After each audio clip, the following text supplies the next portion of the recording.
Uh, Thank you, Tam, for being here while the cantor is away. It's always a pleasure to have you share your music with us. And thank you for coming for the Shabbat. We have decided to make this a little bit of a special Shabbat in honor of the Shloshim, the 30 days after the passing of my mother. And I'm very grateful to the sisterhood especially for your partnership in making that a reality. I think some of my mother's favorite flowers are going to be at the Oneg, and I hope that we'll have an opportunity to connect at Oneg Shabbat following the service. I also thought that in the tradition of Jewish scholars everywhere, I'd like to dedicate a little bit of learning to my mom. And it seems to be a strange coincidence, but this Torah portion, as Rabbi Jordana mentioned, Chaye Sarah, is about the loss of Isaac of Isaac's mother and this mother for the Jewish people.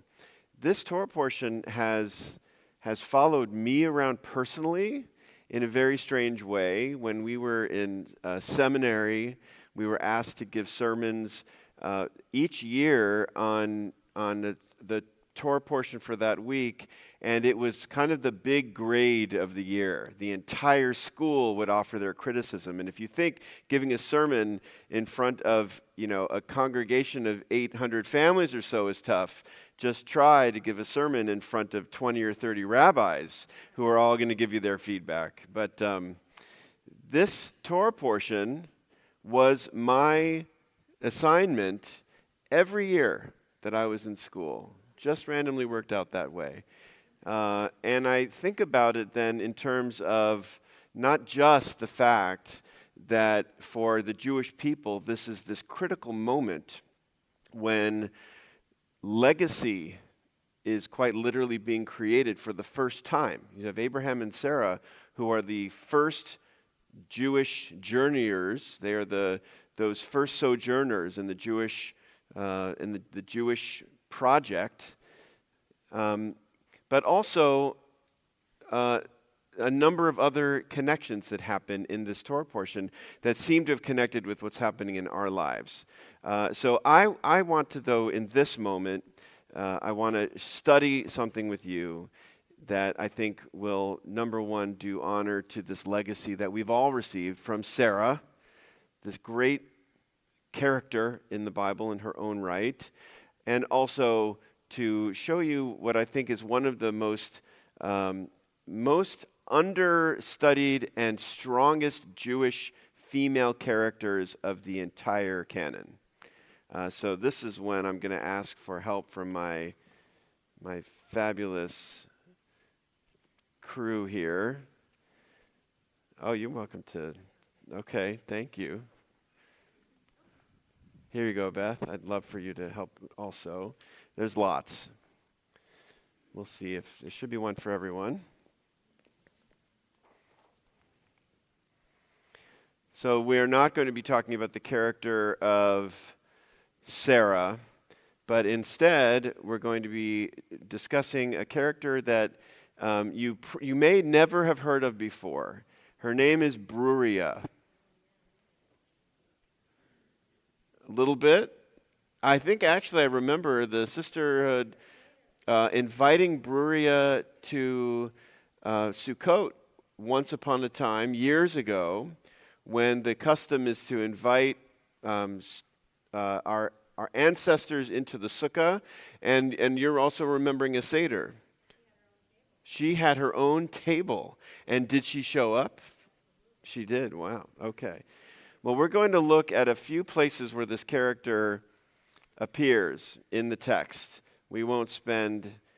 Don't be intimidated by the fact that it's a full page of text. These are very brief stories about Beruria, and we'll just spend a few moments studying them today.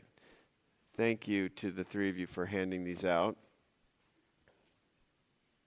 So let me begin by sharing what perhaps is an obvious fact about Beruria, this female character. This is in the Talmud, and perhaps the most obvious fact is that if you've ever studied Talmud, does not have too many women in it. And the few women that do show up in the Talmud, we don't get their names. They are not named. Beruria is one of only 2 women. Thank you so much. There are only 2 women in the entire Talmud who get named. And so that in and of itself is significant, and I think is worthy of some discussion. Why do we think that this character is significant enough that she gets to have her own name? Especially understanding that the Talmud was written 2,000 years ago. As modern scholars, all of us, reading this ancient literature, it would seem to me to be of particular interest as we try to reclaim women's stories. We try to find the kernels of an egalitarian Judaism from the tradition that we've been given, that, okay, we have found one that is not only named, but has some very, very interesting dialogue written about her. So then, if we were to take her and flesh her out in 3 dimensions, what could we learn from Beruria? And not only Beruria, but the fact that she exists, I think means that there were lots of others who also existed, who had just as much of an impact, who just didn't make it into the text. By the way, you asked me, Tammy, earlier today if this was going to be about the oven of Aknai, because I do love the story of the oven of Aknai. Just a tangent on the oven of Aknai, that has the only other female character who gets named, and in fact, it's probably not her real name. In the story of this oven and this big debate about whether it's kosher or not, there is a character named Ima Shalom, the mother of peace, and I don't think that was what her parents named her. But she is the arbiter of the story and another strong character as well. Beruria, though we are going to focus on this breaker of the beard barrier. That's what we've decided to name this today. So let's look at the first story. These are a little bit in chronological order, although the Talmud is anything but chronological. There is no before and after in the Talmud. It is a big mess of stories thrown together. But these stories, I think, in the order I'm presenting them tonight, I think tell us something important about this character. So let's see what we can learn from the first story. Rabbi Simlai came before Rabbi Yochanan and asked him, "Let the master teach me the book of genealogies." Okay, so we know that there's this book of genealogies. We do not have this book. That is not an extant book of Jewish scholarship. But what we are to believe is that this not only existed, but that it was a very complicated book. Yes. It may have had something to do with lineage. That's good. Although I would also argue, based on the story that we're reading, that it may have also had something to do with a mystical sense of Judaism. So let's just read the rest of it, and then we'll see what we can get into. "Let the master teach me the book of genealogies," says Rabbi Simlai to Rabbi Yochanan, who is one of the greatest sages. And Yochanan replies to him, "Where are you from?" And he says, "I'm from Lod." "And where is your dwelling? Where do you live now?" "In Nehardea." And then he says to him, this is Rabbi Yochanan being a little snarky. That's the technical term for what he's about to do. He says, "We do not discuss this book, either with those from Lod, the Lodians, or with the Nehardeans. And how much more so am I not going to teach it to you, who are from Lod, and you live in Nehardea?" Snark? Yeah. A little obnoxious almost. But he urged him. Reb Simlai says, "But I really want to learn this." And he consented. "Let us learn it in 3 months," he proposed. Okay, so the he's are a little hard to follow here. They're both male characters, but I think what's happening is that this student, this poor student who just wants to learn a good book, which may be about lineage, it may be about Jewish mysticism, but he is not getting the warm and inclusive welcome that we strive for in most of Judaism. He says, at least at IHC, we strongly would urge our greeters on Shabbat not to respond in this way. Rabbi Yochanan takes a clod, probably a clump of earth, and threw it at him. Okay, so that's friendly. But here's what he says to him after that. He says, if Beruria, the wife of Reb Meir, and the daughter of Reb Hanina ben Teradion, so this is someone with some yichus, as we would say, Beruria, who studied 300 laws from 300 teachers in one day. Even her, she could nevertheless not study this book in 3 years, and yet you propose to do it in 3 months? Okay, so it's a fascinating story. It would be a lot of fun to get into the characters of Reb Yochanan and Reb Simlai.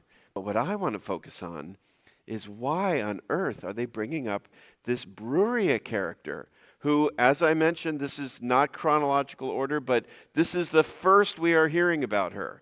We don't know anything about her except Rabbi Yochanan, who I mentioned, great scholar, is bringing her up, I think, as a model, a paradigm of a very worthy student. Yes? What else do we learn about Beruria? And please feel free to participate. I'd like to hear your thoughts on this. Raising your hand would be helpful so I can see who to call on. What are we learning about Beruria from this reference of her?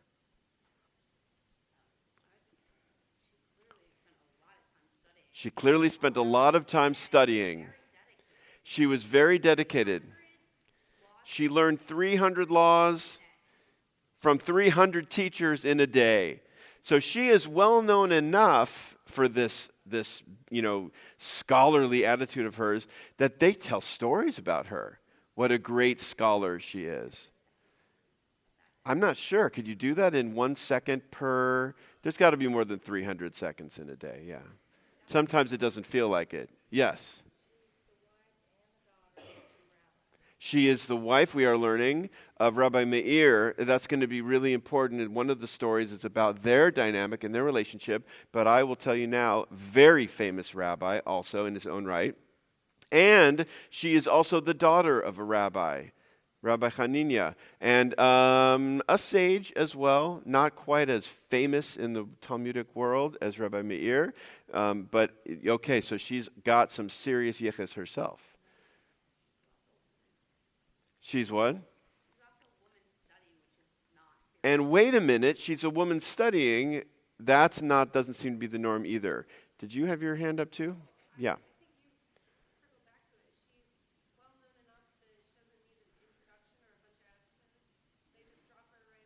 They don't actually tell us very much about her. They just drop her into conversation as if this is a well-known character that they're referencing. I think that's fascinating. Yes, thank you very much. There were some other hands I saw. Please. I think it's interesting that we hear about a woman not only having this influence, almost like a celebrity-like presence. I mean, hyperbolic as the text may be, 300 teachers. It's sort of like I feel like most time women, if you were learning Talmud, you were before like Bill, like your dad or something at this time. Like, Oh, yeah. so I think it's fascinating that she's having this. Also, like I don't know, I think this is a mystical text, or like I'm not familiar with it. I'm not familiar with it at all, but I also think that's interesting because that is kind of a higher level of oral learning. Okay. It requires such a profound understanding, and so I think that kind of heightens the level of this, like how exceptional she is. Okay, thank you. So one thing that I heard you say specifically is that this text in itself almost seems like its own mystical text because it uses sort of hyper-realism a little bit. She clearly didn't actually study 300 texts from 300 teachers in a single day. It could be that it's just being a little exaggerated, but it also could be that this is a mystical text. And Beruria is one of the characters that makes it in. That Rabbi Yochanan, I'm telling you, he's the man. He is the man. If there is the man in the Talmud, Rabbi Yochanan ben Zakkai is that guy. And even he understands Beruria and understands that she's a scholar in her own right. And by the way, I think I want to save that comment. She's not only a scholar, but we are going to, not in the sense that she studies. What we're going to learn about her is that she actually teaches also. And that's significant because what do we know from women teaching in the Talmud? I just want to point out one other thing about this narrative before we move on, and that is that it doesn't seem to be remarkable. From within its own, within the text itself, it doesn't seem to surprise anybody that Reb Yochanan would use Beruria as an example. And for you and me to see a woman mentioned like this is shocking. It's a good shock, but it is also very, very surprising. But for them, not so much. It seems like a normal thing that he would do. Is it possible? I can hear the woman who taught me this text the first time. I can hear her saying, "Is it possible that Reb Yochanan is comparing Reb Simlai to a woman in order to diminish him in stature?" Possibly. Possibly. Even a woman couldn't learn this. But I'm telling you, I think that it is far more likely that these sages hold Beruria up as a model for good scholarship. All right, let's do the next one. We got only a few texts here. Number 2. There were some thugs in the neighborhood of Rabbi Meir. You know how it is. Who caused him a great deal of trouble. And Rabbi Meir accordingly prayed that they should die. And his wife Beruria said to him, "Now, how do you make out that such a prayer should be permitted? Because," she teaches him, it is written, 'Let sins cease.' Is it written sinners? No, it is written sins. Let the sins cease, not that sinners should all die." Further, look to the end of the verse. She's quoting text to him and teaching him a thing or two. "And let the wicked men be no more." So sins should cease. Since sins should cease, there will be no more wicked men. "Rather pray for them that they should repent, and there will be no more wicked people." He did pray for them, and they repented. Okay, so easy little narrative, pretty clear what's happened there. Rabbi Meir, as I mentioned, very famous rabbi. He is a scholar of the highest degree. And I don't think any of us would approve of what he does there. He's frustrated by hooligans in the neighborhood, and he prays that they should die. Now, these rabbis, they did overestimate their own power. So I am a little worried that Rabbi Meir's prayer is going to be heard and that these thugs will meet some terrible end. But who comes along to save them? Who is it that teaches Rabbi Meir, this is not how you should pray? It's his wife. Now, is it surprising to you that he would listen to his wife? Unfortunately, yes. But any good man, any husband, there is a wonderful way to read Talmud. If you're going to come and study with me when we get back into Talmud, I'd love to show you example after example of this, where these rabbis, the men, all get together and they pretend. They pretend that they have great power and that they have all of the wisdom of the world. And yet, each one of them goes home to a wife and does exactly what their wife tells them to do.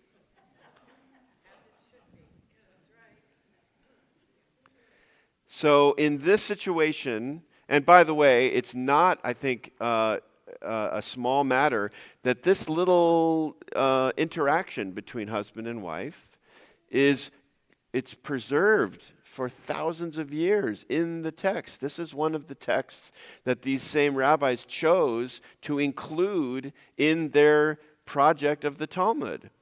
And in this text, who is the holder of wisdom? Who is it that has the right answer in a situation where emotion is running high? Rabbi Meir is frustrated. His wife says, honey, just take it down a notch. And he does what he's told. Beruria is held up not only as a scholar, but as a teacher as well. All right, let's do another one. This one is a little bit terse, so it may take us a minute, just one, to unpack it. Reb Yossi the Galilean was once on a journey. When he met Beruria, pardon me, he says, but would you happen to know by what road, he asks her, do we go to Lod? So again, we're going to bring Lod into the conversation, but this is a different, in a different context entirely. She is going to give this man directions, or at least being asked to give him directions. He says, I think very relatively politely, he says, could you help me get to Lod? And she responds, foolish Galilean, she replies. Did not the sages say this, engage not in much talk with women? You should have just said in a very short way, to Lod? Okay, let's see if we can unpack this one. What do you think is happening in this story? She's having a bad day. She's making a joke, perhaps. Well, she is running intellectual circles around this poor guy. He doesn't know what hit him. He just wants to know how to get home or how to get to Lod for whatever reason he's going there. And what is it exactly that he encounters? A teaching opportunity. That she sees a teaching opportunity? Okay. See, what I see... Oh, go ahead, please, Amy.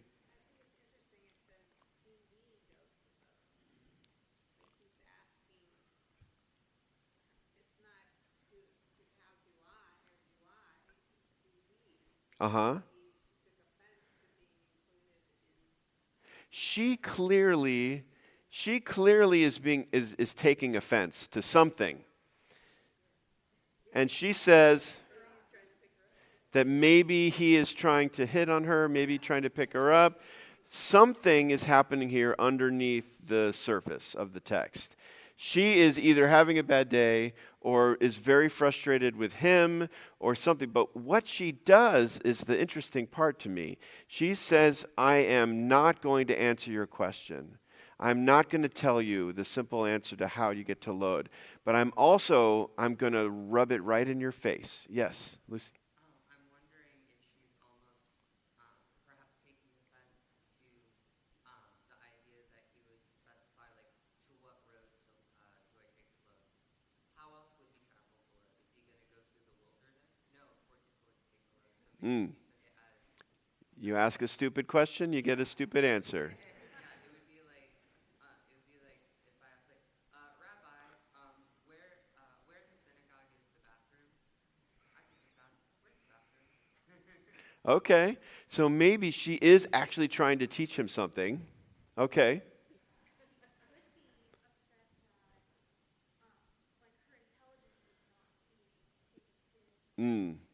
What is a woman good for?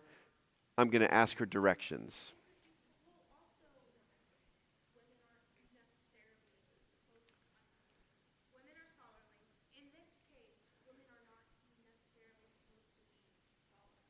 Mm-hmm. Women are not supposed to be scholars, and so here...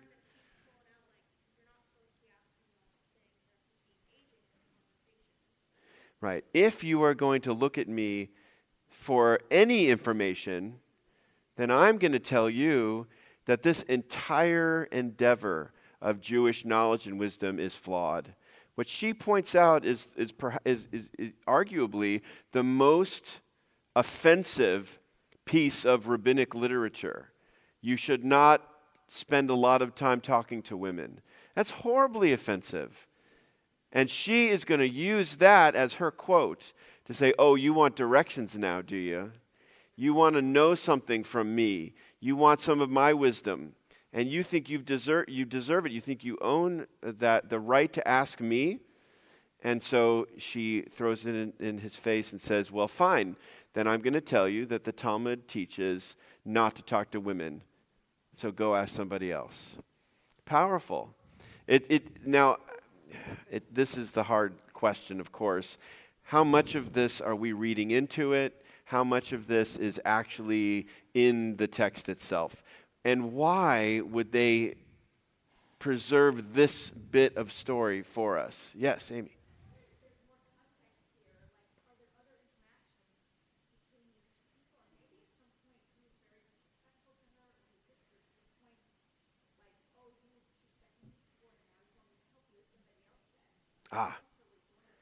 Well, in terms of this particular narrative, there is not more context that I... Right, there are a few other places where Beruria's name does appear. Some other examples that we could clearly have a lot of fun looking at another time. But I don't believe that there is a direct interaction between Reb Yossi and Beruria specifically. Although I will say that this little taste in this text of some real conflict, like there's really something that is in between these two characters. That happens with other characters in Beruria. And the rabbis, while they are very willing to elevate her and talk about all of her strength, to consider her a teacher, there's also something about this character that they are not that comfortable with. And at the end of the story, I'll ruin the ending for you. If you take the class that we'll offer on Beruria, they have to tear her down. They can't let her be the glorious, magnificent scholar that she is. And Rabbi Brad, I am wondering, actually, if When the we're gonna teach it? rabbis are blaming her for men not asking directions. Nice. And this is why men won't ask directions. Wow. Yeah, Moses was the one who needed to ask directions. Yeah. All right, let's do the last bit. We'll wrap it up. This is the most famous text of Beruria. It is a heartbreaking story. You already read it? Yeah. All right. So we're gonna get into this here.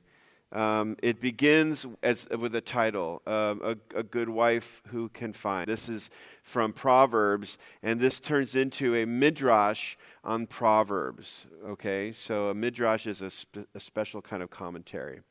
They said that an incident happened once, that Rabbi Meir was sitting and teaching in the Beit Midrash, that's the study house, on Shabbat afternoon at Mincha when his two sons died. What did their mother do? She placed them on the bed and spread a sheet over them. And then she waited. This was in the afternoon on the Sabbath, and she waited. After the Shabbat, when Shabbat ended, Rabbi Meir came home from the Beit Midrash and asked, "Where are my two sons?" And she lies. She says to him, "Well, they went to the Beit Midrash." He said, "I searched for them in the Beit Midrash and did not see them." What she meant was the Beit Midrash in the sky. That is a euphemism that would exist. If you were studying the Talmud, you would know that she wasn't exactly lying, but she was telling him something in a very euphemistic way. Instead, she gives him a cup for Havdalah ceremony. She says, first you're going to do the ritual that you are obligated to do. And he does Havdalah. He recited it. He then asked again, "Where are my two sons?" She says, again, a euphemism, "They went to some other place. They will be returning." She brought him some food, and he ate and recited the grace after meals. When he was done, she said to him, "Rabbi," she gives him his title, which is a way to honor him, "I have a question to ask you." He said, "Ask your question." She said, "On a previous day, a man gave me an object to watch, and he has now come to retrieve it. Shall I return the object or not?" He said, "My daughter, one who is watching an object must return it to its owner." And she said, "Were this not your opinion, I would not return it." What does she do? She takes him by the hand, brought him into the room, and brought him to the bed, and removed the sheet from the sons.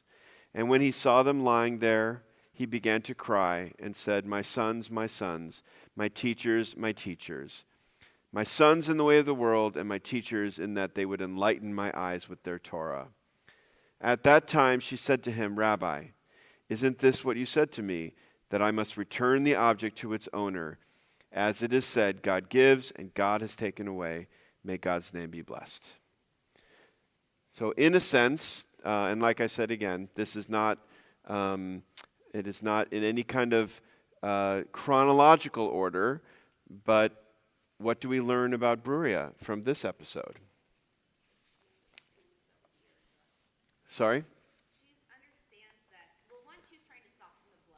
She's trying to soften the blow, number one. Two, she understands that we are, that those people are God's creations, and that someday we have to return back. She teaches a really hard lesson to learn in a very, very beautiful way. Yes? Evan? She honors the Sabbath by not having to do Shabbat. Yeah. And I wonder if that's also her way. Evan said that she honors the Sabbath. And in doing so, I also wonder if she's honoring her husband in that he would need to do the Havdalah and to eat the meal. He would need to do that, and to do it when he's so emotional and torn up by grief would be a heavy burden. And so she is holding all of that because she clearly is having the burden of grief as well in that moment. She holds all of that for him until she feels like he can handle it. But there's something beautiful about that I think are seeing something about their relationship, that she loves him, that she's willing to hold all of that grief until it's more convenient for him. Anything else? Yes, please. Kevin, hi. Aren't all these incidents do they not all happen at the juncture, the division between wisdom and knowledge? The rabbis are filled with knowledge. Does these stories happen at the juncture of wisdom and knowledge? Or on either side of the chasm between wisdom and knowledge. In other words, the sages somehow think they have the knowledge, and so therefore they are wise. But there is also true wisdom that exists, and Beruria in these stories is the keeper of wisdom and understands something that sometimes the others don't understand. It strikes me that the Shekinah is it is indwelling, and it is always spoken of as female. Mm. Does she not represent that? So you're suggesting that in the greater. So first of all, I would argue that in the greater canon of Jewish texts, there is a comfort with female forms, female language, female characters, God being female. In fact, very often, if you look at even an individual prayer, you'll find this happens in Lachadodi time and time again, where God is male, and then in the very next line, God is feminine. And it doesn't seem to bother them at all. And that the Shekinah, that is God's most imminent presence in the literature that describes God's different attributes, God's kindness, God's mercy, God's anger, God's loyalty, God's sovereignty, all of these different attributes, that the one that exists most intimately in our hearts and in our world is God as Shekinah, which is the feminine presence of God. That's wonderful. Please. Amen. she, especially in this last story, but I think throughout, she is so strong. She's such a strong character, and I think does represent women in that case. Women are strong, which we know, but I love seeing it reflected in the Talmud as well. That's going to lead me to just a brief summary that I wanted to give in honor of my own very strong mother. In fact, this is how I start. My mother was a very strong woman. She cared about her friends, her family with great strength. Her curiosity about her own spiritual path she embraced with strength. She was a voracious and strong reader. She read murder mysteries at a fantastical pace. And she loved with strength as well. I am drawn to the character of Beruria from our tradition because my mother taught me to expect women to be strong, to have their voices heard, and to carry their own wisdom proudly.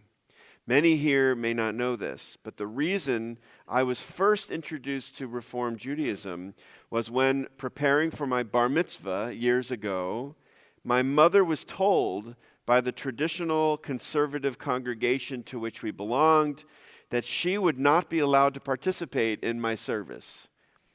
Well, perhaps she could read the English prayer for the state if she really insisted. The next thing that I knew, at a bat mitzvah party for a family friend at the Reform Synagogue, my parents asked me if I would like to switch. Reform Judaism, I thought, seems like fun, why not? In my child's mind, however, I think I understood the importance of a woman's voice and of every one of us claiming this heritage as our own and not settling for what others tell us it is supposed to sound like or look like. I also appreciate Beruria because of the caring and loving relationship that she displays with her husband. Throughout the text, small hints suggest an equality and a mutual respect and loving care that they have for the other. My own parents displayed these qualities in their loving marriage that lasted for over 50 years. She was 15. My father, who is watching tonight, was 16 when they were set up on their first blind date. I aspire to a love and a marriage like that. I think Tammy and I are well on our way. Halfway there, to be exact. But who's counting? And I hope that I have given our daughter the love, the support, and the listening ear that I always looked to my mother for. I learned much about the kind of parent I wanted to be as I watched her, seeing her strengths and learning from them, and learning also from those things that she didn't do well, for she had her human faults, of course. But what remains is her strength, her beauty, and her love. A month ago, her home was filled with the presence of so many whose lives she touched. The many students that she adopted into our family, albeit informally. She was a teacher. The many friends who felt much more like family for so many years. The Chavurah members with whom my brother and I shared our childhood. And even family members a month ago who connected and reconnected in beautiful ways as my mother's illness progressed. So many from our loving IHC community have reached out as well. It has meant the world to me and to my family that you have brought us into your circle of loving care. Thank you for the calls and the cards, the donations, the expressions of sympathy. May we all take the lessons of my mother's life, as I have taken so many life lessons from your loved ones whose lives have been honored on this very same bima, and bring that strength of love and friendship back into a world so sorely in need of it. I pray that this be her lasting legacy for all those who knew and who loved her. Shabbat Shalom.